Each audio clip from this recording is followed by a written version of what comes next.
We're rolling. All right, man. Let's roll.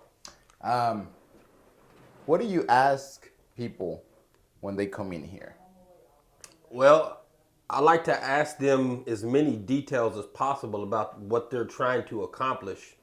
Like, different people have different goals. So some of them own property already and just want a home to put out there. Some people need to find land and mix it with the home. So the best thing I like to do is get as much info up front, what they're looking for, the what's going on with their project, what they're trying to accomplish, and then based off of that, try to help them meet those goals.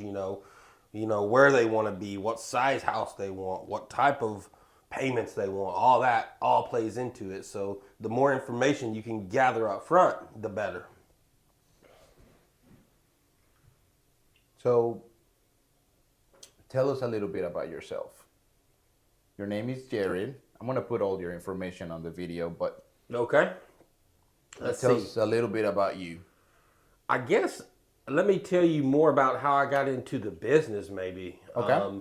So believe it or not, I get that question sometimes. How I got into the business. It's not a business that you just see every day, right? And so actually, I was recruited from a different company to come and sell mobile homes. I'd never even thought about it, but I had a resume on Indeed years ago, I guess it was, and a guy called me out of the blue and said, "Hey, man, I've got this spot open. Would you like an interview?" So I said, "I guess so. Why not?" So I went and interviewed, and another company hired me, and I started there. Let's see, man, I guess it was probably that'd have been 7 or 8 years ago, and so I worked for that company for probably around 3 years, I think it was ish.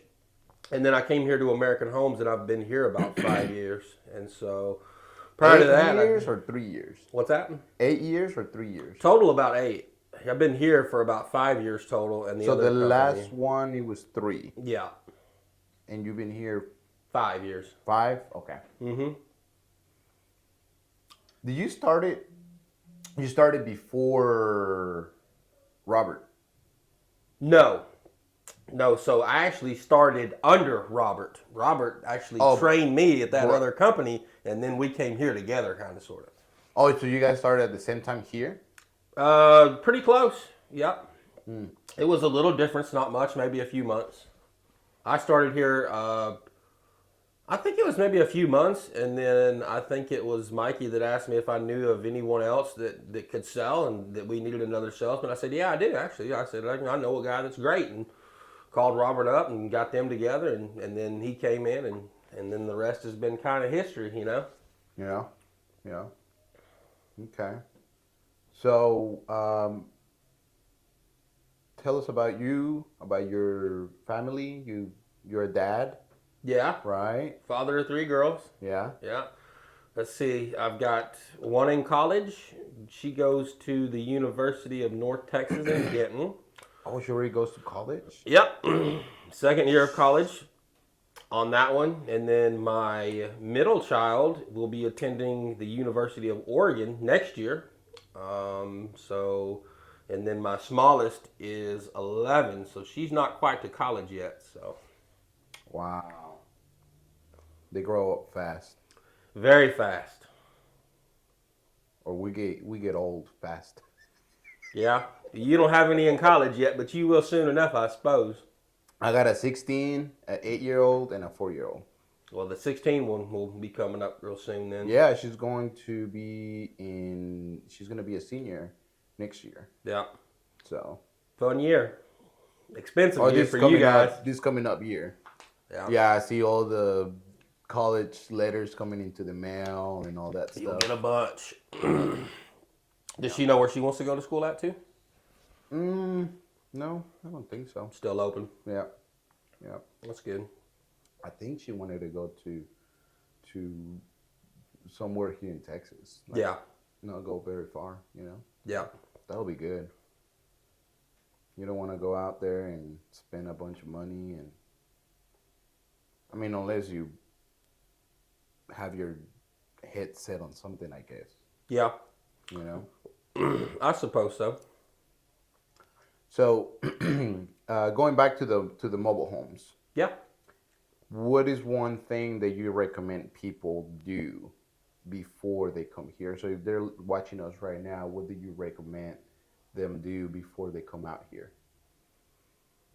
Nothing really. I just tell them to come on out. You know what I mean? If they, it's a great place here at the sales center is a really good place for people to start because we have people like you, myself, Robert, Ron, Rico. You have a ton of experience in this office, and so a ton of people here that can kind of get you started on the right path, answer your questions that you have, and so on and so forth. A lot of our people, a lot of our customers, some of them come in and they're very knowledgeable about mobile homes, loan processes, interest rates, etc., etc. The other half come in with a lot of questions, not knowing anything. And so my advice to people is if you're thinking about this, even if it's not something that you really really committed to, but if even you're considering it, go see somebody, man. Let the salesperson run you through all your options and show you about the houses. And there's a big misconception out there that some mobile homes are just trashy and low class, and that's not really the case anymore.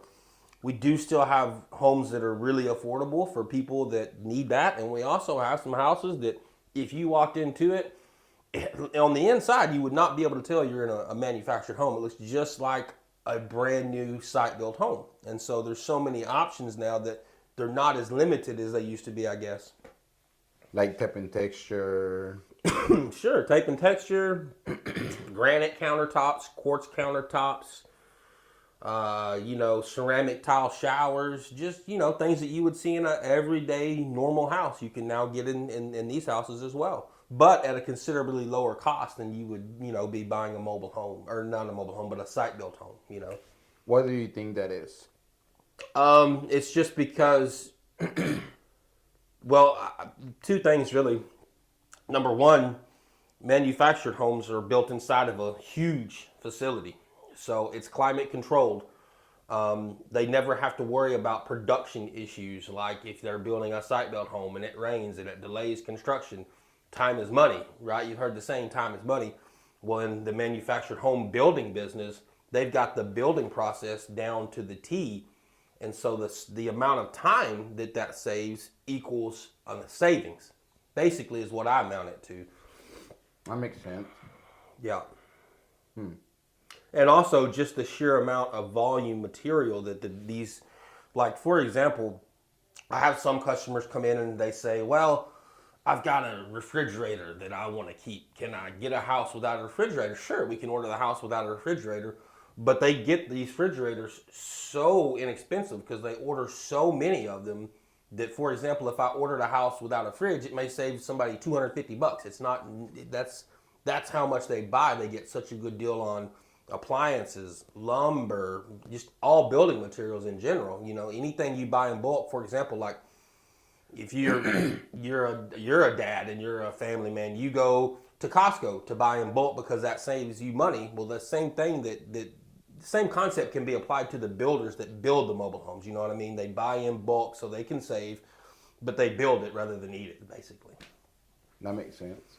Yeah. Yeah.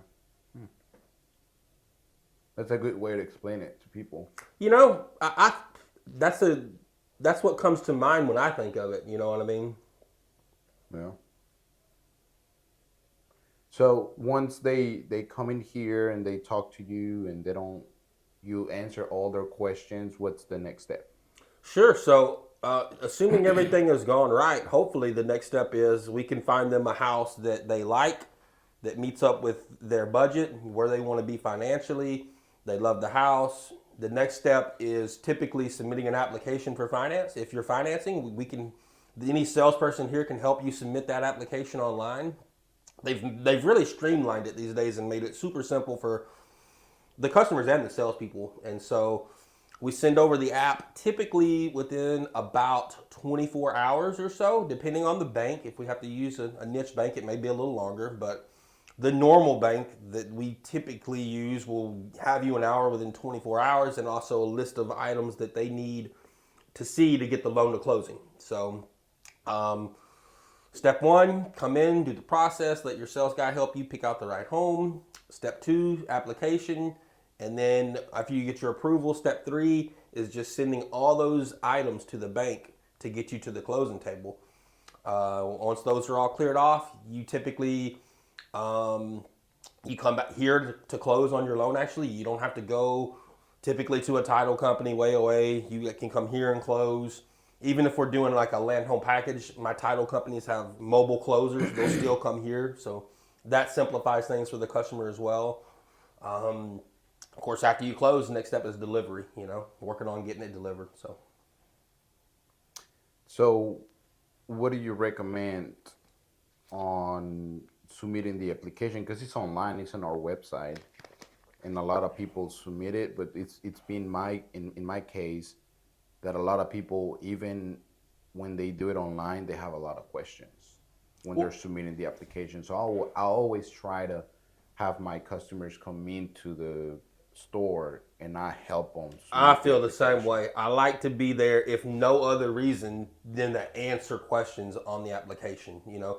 The application is not overcomplicated, but there may just be a simple question on there that they don't know exactly how to answer it. And for example, here's where you really get into kind of issues with a credit application. The main thing is sometimes you have people, if they're paid differently, that sometimes can be hard to explain to the bank. Like my income and your income, although we might at the end of the year make a lot of money, if we have a really slow month and I gave you my check stub for that month, it's going to make like I don't make hardly any money. But if I make a really good commission, during the middle of the year or something, for example, but you don't. That makes up for the. It makes up for the, and so other people also have that issue.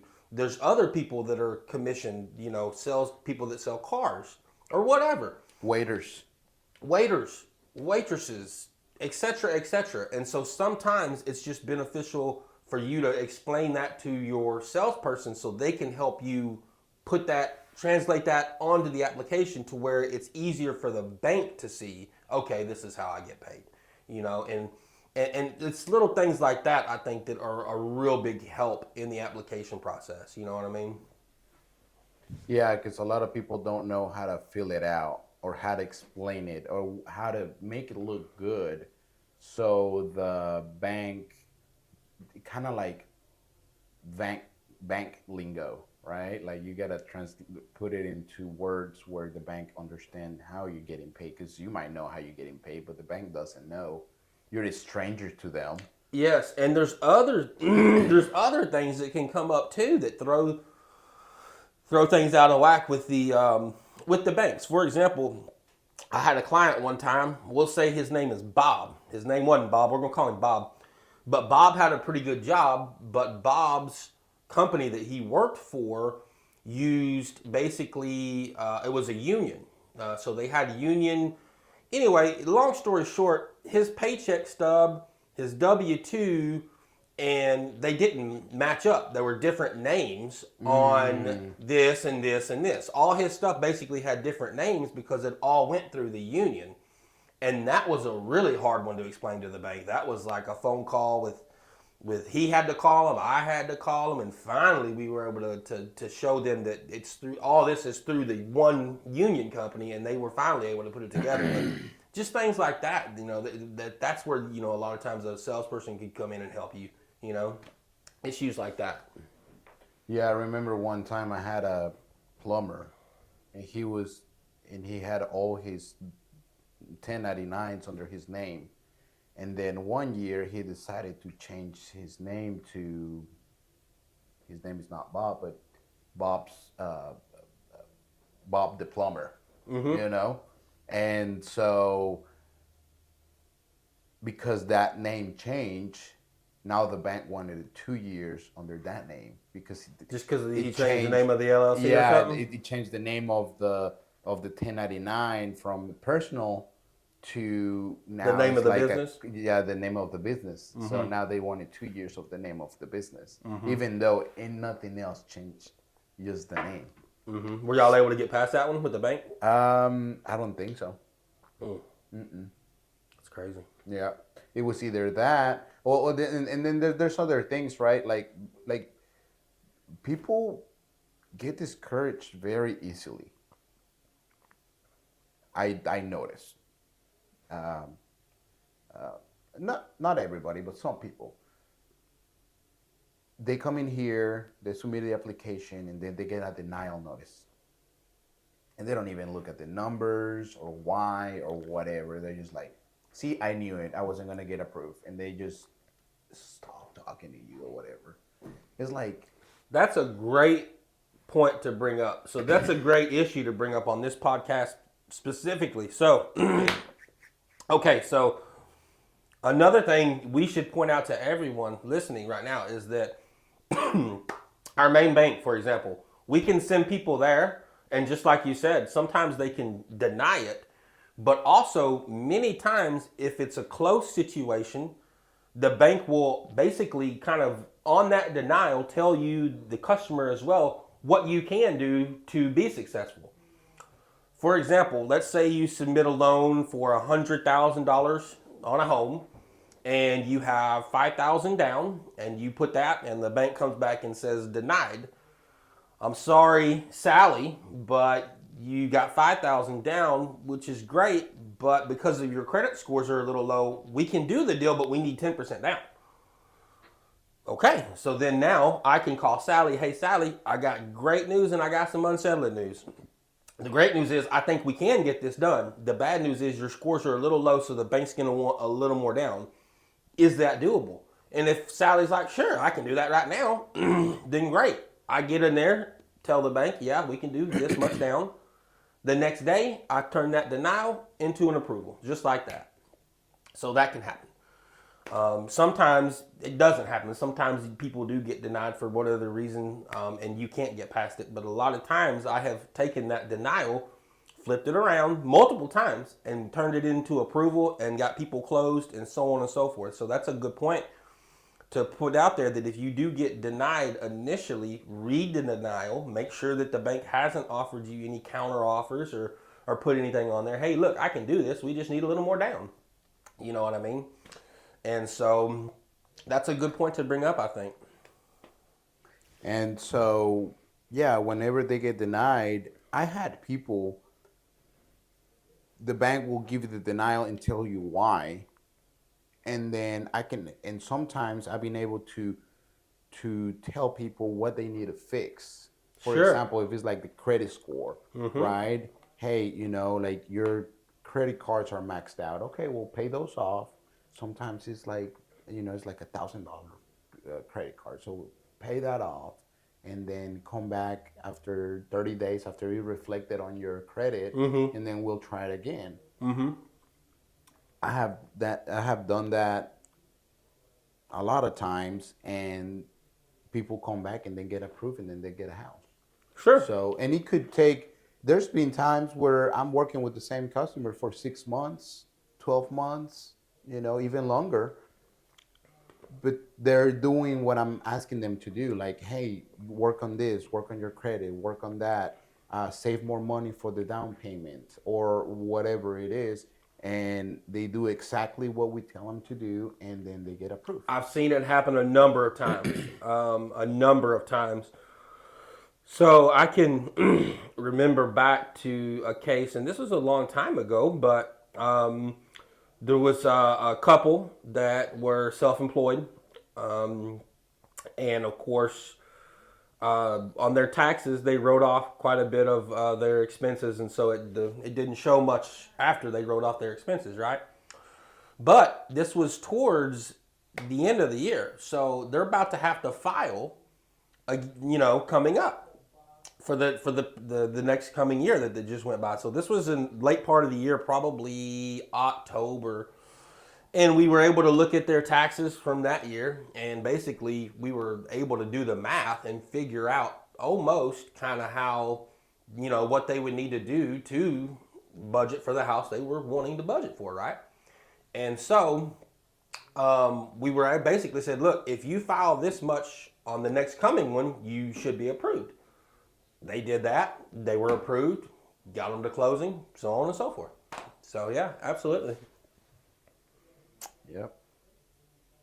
So the moral of the story, go see your salespeople. Go see your salespeople, man. Talk to them. That goes right back to kind of the first question you asked me about the interview process. The more information that you can give your sales guy up front, the better he can help you structure your deal, you know?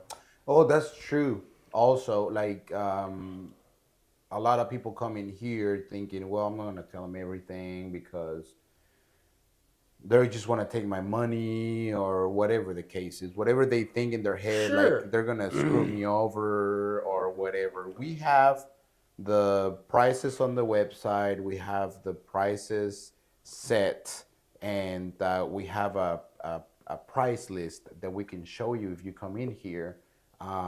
We don't want to take advantage on anybody. We want to help people and explain any questions that you may have. And at the end of the day, you're looking at average of what, $50, $75 per square feet on a house?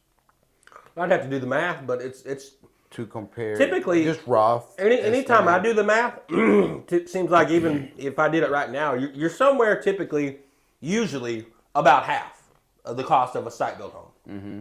And so, yeah, if you get a really nice one, it may be 60% or something like that. But on average, it's about half the cost of buying a site built home. Mm-hmm.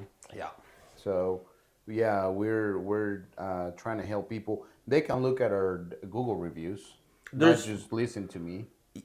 There's plenty of Google reviews on there, actually, that Google is almost nowadays, for anybody, for a lot of shoppers, Google is kind of like a small system of checks and balances, if you will, for any company. Because sure enough, if you're especially a small company, you know, not if you're Walmart. Of course, if everybody gave Walmart a bad Google review, people are still going to shop at Walmart, right? Right. That's probably just life, right? But if it's a small, more intricate, you know, type of business, and you go on Google, for example, let's say you're looking for something, I don't know, kind of more niche. Let's say you own a truck. You know, I got Robert. He owns a big, nice truck, right? Let's say he wanted to take that truck and take it somewhere that's going to lift it and put a lift kit on it and maybe some beefier suspension, whatever, airbags, whatever. So when he's looking at those places, there's going to be probably a less of a plethora, A handful of a places. handful of places in his area that he's probably going to look them up. And if let's say there's two of them, and he pulls them both up, and Gary's shop has a 4.5 rating and 80 good things, and Lewis's shop right here's got a 2.0 and a lot of bad comments. It stands to reason Robert's probably going to take his truck to Gary's. You know what I mean? And so that's what I think really the Google business system can do. Unfortunately, sometimes it does get out of whack. Like you'll have some people. One time we had a person put a Google review on us, like on a house that we didn't even sell. So there's a little bit of bad downside. However, one good thing you'll notice about our Google interviews is that positive, negative, indifferent, all of them get responses directly from our owner. And I think that shows not only accountability, but just that, hey, we are here, we're listening, we see the reviews, we do want to do good by our customers. The more people that we do good, the more people we sell a house to that leave happy, or the more people that will go out and say, hey, look, man, I bought my house from Lewis at American Homes. He treated me right. Go buy a home from him. It just does nothing but come back into you. And so, I mean, it does all of that kind of, and we are part of that, the part of that circle. And so, yeah, I think it's a great thing to have Google, and I think our Google reviews, most of them, I haven't looked at them in a long time, but most of them I think are up to date and on par, and most of them I believe are pretty positive. I know that Robert has a lot of good ones. I know I have a couple. I know you have a couple. Estella and Valina, I know she's going to be getting some more coming up, and so we do want to do a great job for our customers for no other reason that they're happy, and they'll go tell everybody, go buy a house from that guy, man. They treated me right. So yeah, it's not rocket science. And that's another good thing that you just brought up. Estelle and Velina, they do the service. So that's anybody, I always tell customers this. It's anybody can sell you a house, but it's the service after selling you the house. Sure. You can have that house sitting there for a month and they haven't even put it together. Sure. And or they let that 1 year warranty expire and then they're like, well, your warranty expired, so now we can't do anything about it. Sorry. Let me tell you a small story about that. So, number one, let me get into that a little bit. Actually, another good thing to get into. So, on the first company I worked for, they didn't have their own service department. They had what you called was FTO, factory trim out. So when you sold a house and they delivered it there, we notify the factory, and the factory sends a factory trained technician out to do the trim out on that house. Here's the issue. If he was busy, if he was trimming out house A, house B, house C before he gets to D, which is your house, your customer's house, it may take him 3 weeks to get out there. Wow. And they have a certain amount of time to do that. When you go to close, they will tell you in your closing, they have X amount of days to even get out there to start the trim out process, right? I don't know if it's 21 or 30 something. I don't remember. But anyway, so the difference here with having our own service department is I have literally, quite recently actually, we just delivered a house right before Christmas. I think we delivered it. Almost want to go and look, but it was in the 20s, the 20th, like the 21st, 22nd, something like that, real close to Christmas. The day we delivered it and set the house all in one day. The very next day, we had our trim out crew out there trimming that house out. The next day, you literally cannot get any faster.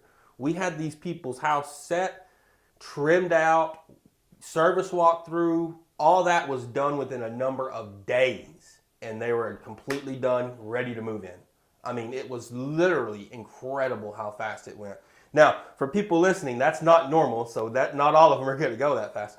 But it definitely showcases a difference. There's no way, in my opinion, had we not had our own service crew to jump on that project so fast, it wouldn't have got done that fast. If this was a factory trim out, I promise you, let's see, especially now with the weather, that home would literally just be sitting there, not trimmed out, not touched. They would probably maybe just now, next week or two, be getting out there. And yet my people right now are moving into their house.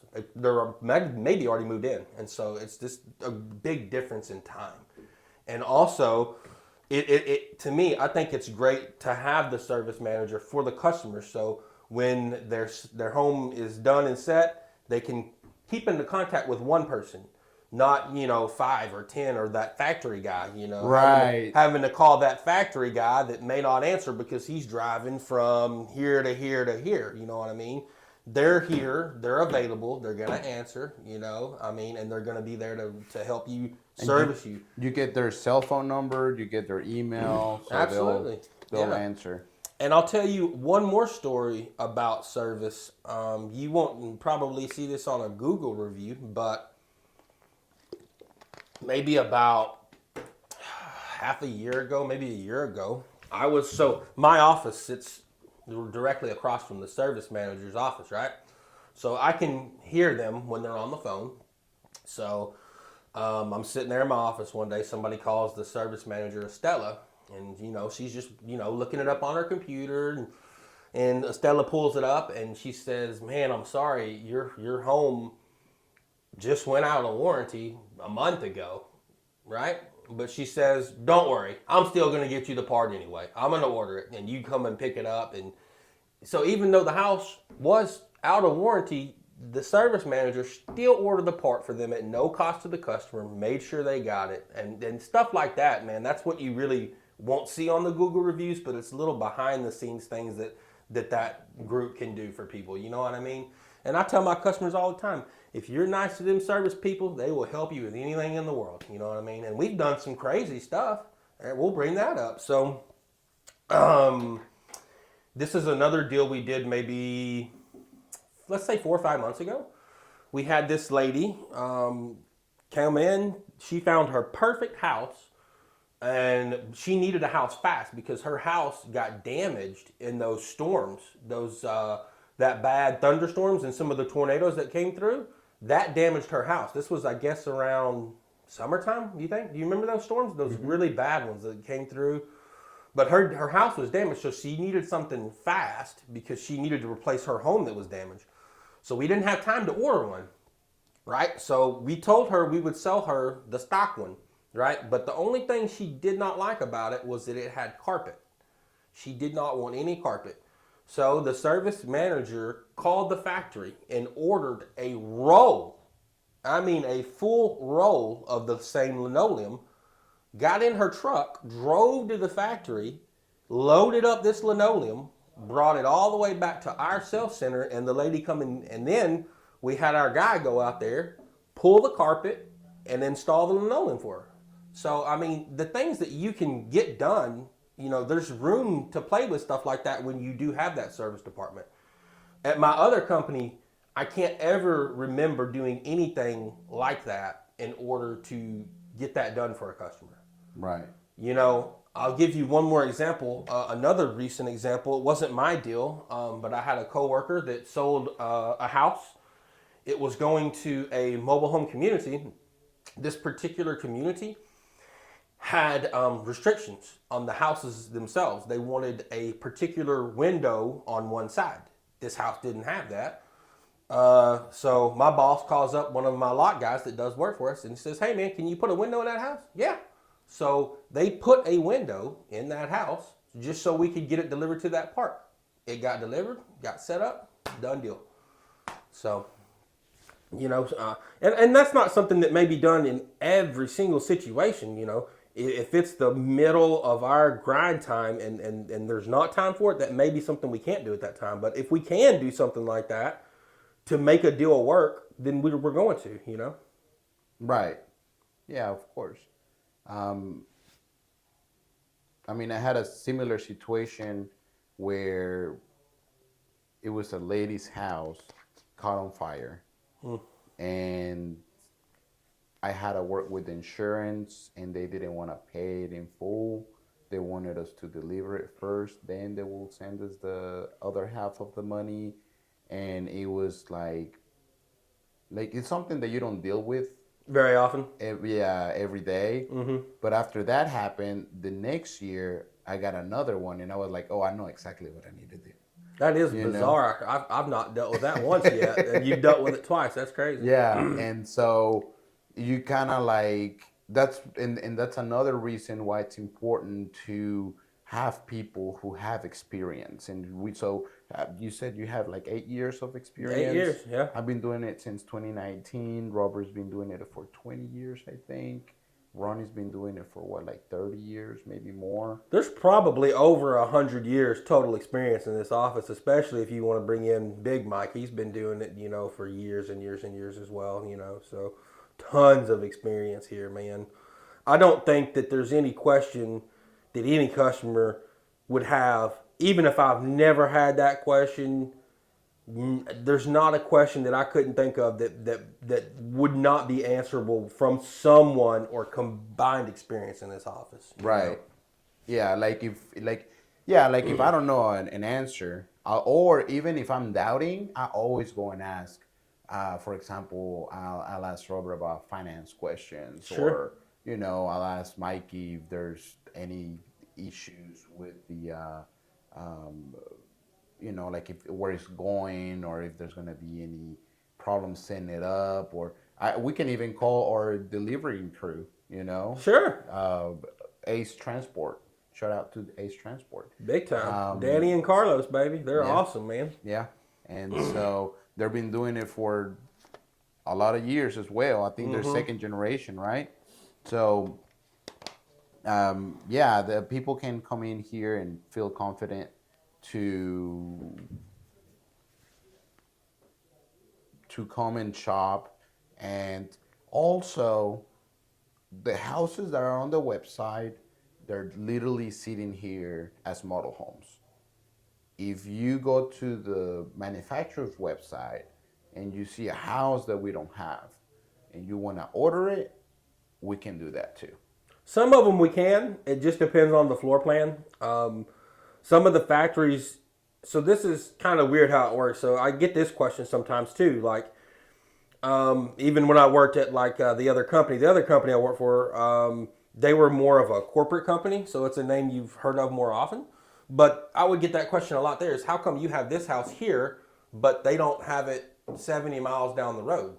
And the answer to that question I got from one of the factory reps was sometimes is that they do limit floor plans and just so everyone doesn't have the exact same models, you know what I mean? So they may have a model that they can build that they might not want to build for me because they're building it for the other person and they want to keep both, both their relationships strong. So there may be some that is on their list that they won't sell, but most likely I could get it if it's on there. If it's on theirs, I could most likely get it. Yeah. That makes sense. Yep. Oh, I didn't know that. Yep. Okay, cool. And we're wholesalers, so we buy the same home over and over again, and we have, like, if you come see our lot, it's full. Lots of inventory right now. Ready We to have go. a lot of inventory, so if you see one of our houses and you like it, more than likely, we're gonna be able to deliver that house quickly. Sure. Because it's here. You don't have to order the house and wait 4 months to get it, and like other places do. And I would touch on this note, if anyone is listening to this podcast and is really in the market for a home right now, jump on it, because I have a strange suspicion that with all these wildfires going on in California, that's a lot of houses that will need to be rebuilt. There was also the hurricanes in North Carolina and South Carolina in that area that devastated that area. So there's a lot of rebuilding all over the entire nation that will have to be done. And I have a feeling that materials are going to be going a lot higher. So anything that is built right now today, I believe would be a cheaper cost than this time at the end of the year. I could be wrong, but I have a feeling that that's going to kind of be the case. Well, that's one factor, plus inflation is always there. Yeah. Sometimes it's lower, sometimes it's higher, but it's always there. Like, things are always going up in price. So that's just a fact. On top of the things that are going on, right, in different states, and the demand. There's not enough houses for people. So the more demand that you have, and especially we're going into spring. Spring and summer is when it gets the busiest. Sure. So, and why, I don't know, but I think it has to do with nicer weather, and then people start getting their tax returns, and people start getting back to work. Like right now it's winter and it gets slow, and maybe people who go to work in construction, they can't go and work for a few days, so they don't really want to spend money. But then they start getting that tax return and start getting busy and start getting work done, and they start getting money, and they're like, okay, I think I'm ready to get a nicer house or whatever. So, Sure. Yeah. Tax. If you're lucky and you get a good tax return, that's a great time to jump into it if you're thinking about it, for sure. Yeah. Come see us, man. We'll sell you something. well, I think we were thinking about this, and I'm sure we won't have a problem. If you're watching the podcast, we won't have a problem um, um, getting it done. But we were talking about matching your tax returns on the price of the home. So obviously we can't give you any money because it's illegal, but we can take $2,000, up to $2,000, matching your tax return up to $2,000 on the price of the home. So we'll take $2,000 off the price of the home. That'd be Whatever cool. you, yeah, yeah, Hadn't heard that one yet. So if we're going to do that, that's awesome. Come yeah, on.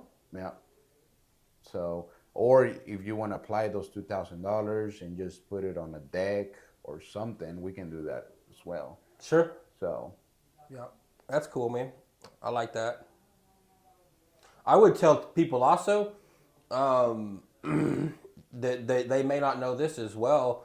And obviously they can't be stacked. So if you did your tax returns and you qualified for this other one, you couldn't probably stack them. But I always offer a $1,500 discount on my any double wide $1,500, any single wide $750 off for veterans discount. So if you're a veteran currently or past, I will give you that discount on any house I sell. I think some of the other salespeople are the same, but yeah. So if you're a veteran, mention that. We'll get you some money off. It's not astronomical, but it's already off of a wholesale price. So I mean, anytime you can save off of a wholesale price, that's pretty solid. You're not going to do a whole much better. You know what I mean?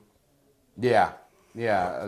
I get a lot of people, not a lot of people, some people come in here and they want to look around. They want to go shop. Sure. Okay, cool. So we give them the price, and then they go to other places and then realize, or they see, oh, it's this price plus this, and that. And so the prices that you see on the website include the delivery, the setup, a dirt pad, all that stuff. And then when you come in here, we'll give you the price with the AC, the steps, the skirting.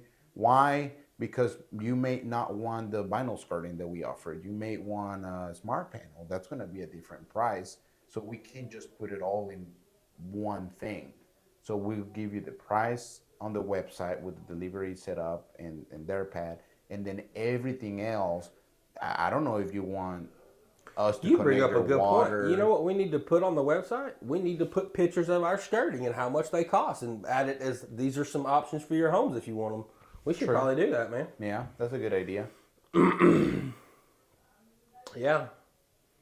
Because I don't think anyone else does that I can think of. They have pictures of the houses and stuff, but maybe give people some more info about the other things that come with the houses. Yeah.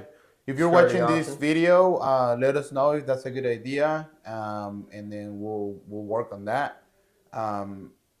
And another thing for people to know is that if you come in here, we have houses set up with different skirting. So I can show you what a vinyl skirting looks like, a smart panel skirting looks like, lap siding. We had a metal one that we just took off, but I'm sure we'll put one back on. Surely. Titan skirting. I mean, we have all kind of skirtings. And if you don't want us to do your skirting, you don't have to. Sure.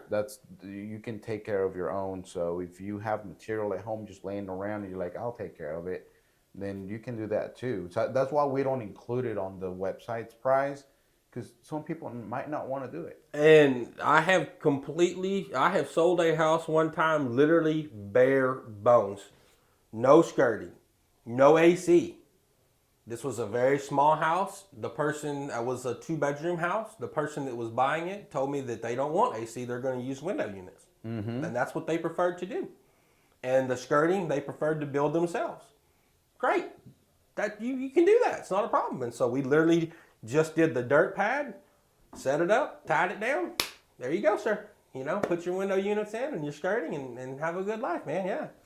It's all good. If that's what you want to do, you can do that, And it makes sense on a small 800 square feet home. It does. It does to me. I mean, but that's just me. If it was a single person, if I remember correctly, just a person that wanted to kind of be left alone, and to me that made more sense for them to do, two $200 window units than a $5,000 system. You know what I mean? This person also, I believe, if I'm not mistaken, was out of town a lot, so.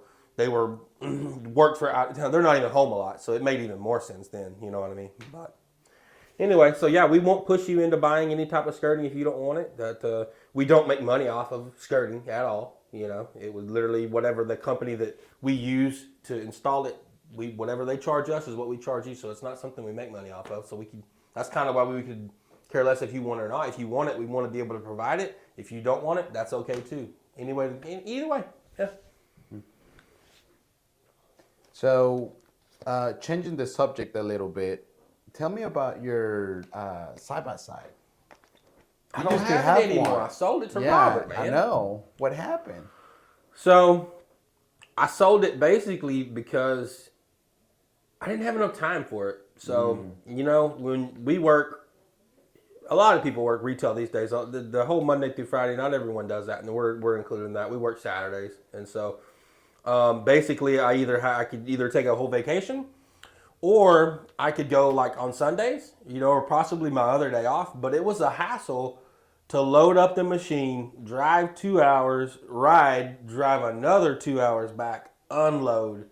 It almost made it to where it was more of a hassle. So I go to Robert's office one day. He's like, "Hey man, you want to buy this?" He's like, "Yeah, I'll buy it. I'll make you an offer." And he made me an offer. That was it, man. We sold it. So it was fun. It was great, man. So it's a blast. But you need to have 2 days off. You need to have 2 days off, and or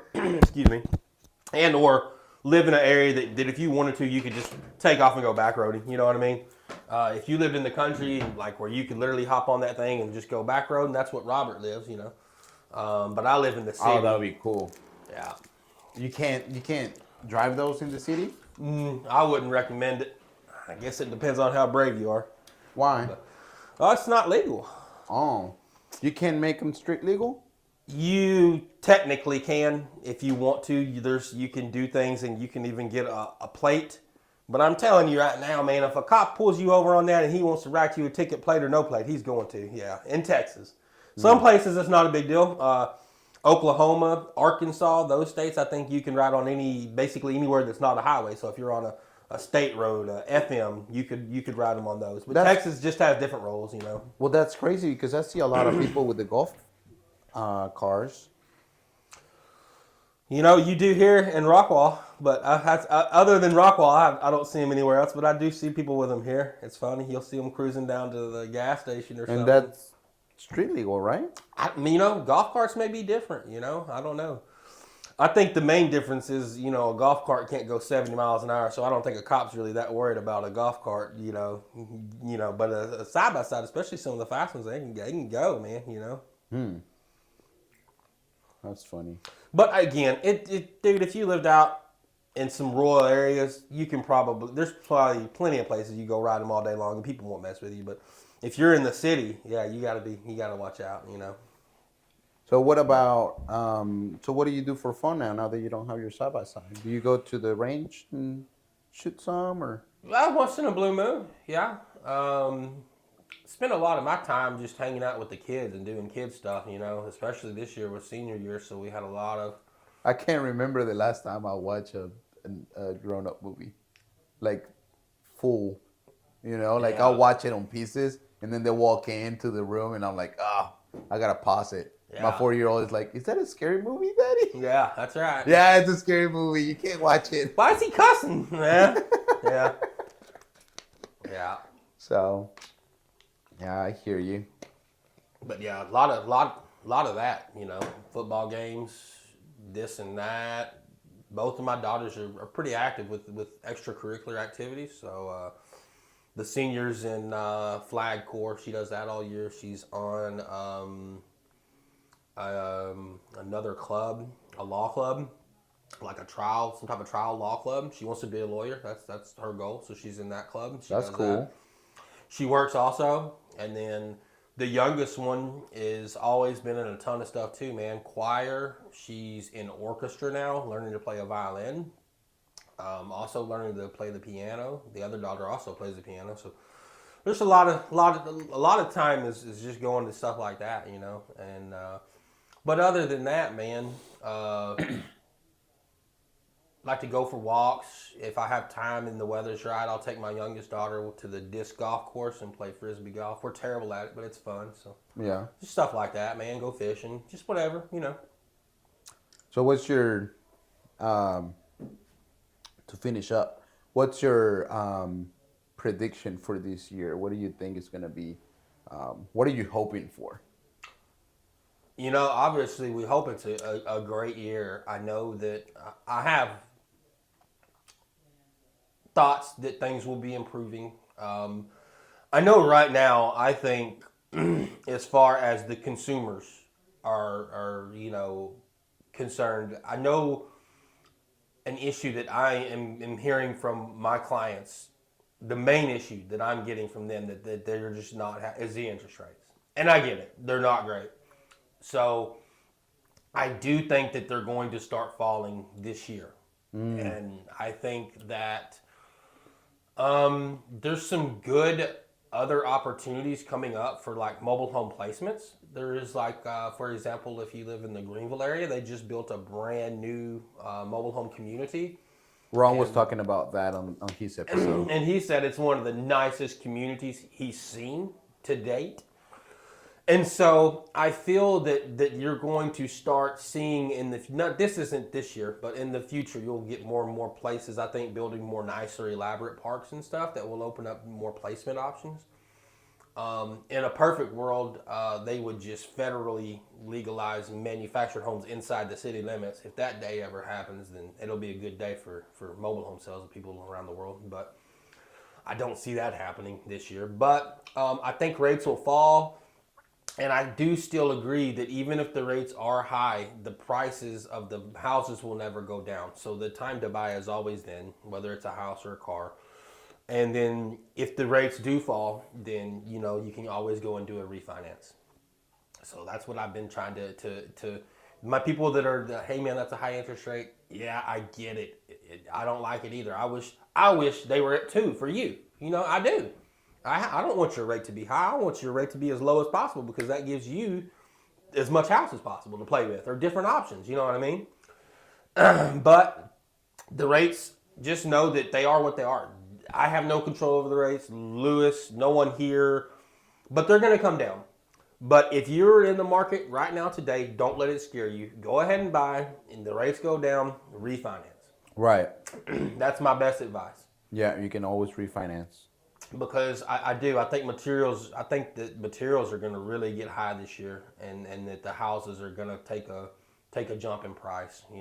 Yeah, because you can always change the interest rates. Once it changes, you can refinance. You can, but you can't change the price. Like once you bought that house at that price, that's it. That's correct. You can't change that price. Yeah. So you're stuck with that. So the sooner that you buy, the cheaper it's going to be. You can literally pull up a realtor.com, Zillow.com, real estate listings, right? Just click on a couple of random ones and it will give you the history of the sales for that house, right? So just look at them. And what you will see is that 10 years ago, it was way less, or 5 years ago, especially if you find a good one that's like been sold a lot in the last 20 years, what you will see is the starting number is going to be significantly lower than this number. You will never see, hardly ever, you will never see a house that sold for $200,000 and then 2 years later it sold for like $170,000. That's rare. The only time you saw that was like maybe 2007 when the market fell out and stuff. But you're not seeing it today. Excuse me. And I think the same thing is going to be true with our industry as well. And so every industry. When's the last time that you went shopping anywhere and were surprised at a low bill? Right. Yeah. Seriously.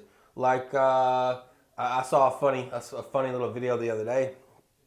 We won't get into that. But anyway, just like honestly, like when's the last time you even went to pick up like groceries and were like, oh yeah, I'm so happy I got out of here cheap today. It don't happen. It just keeps getting higher and higher. Higher and higher and higher. And I think that the same is going to be true with the houses. Hopefully we can bring inflation down a lot in the next years. But like you said, there's always going to be some inflation, It's just kind of progress, so to speak. But anywho.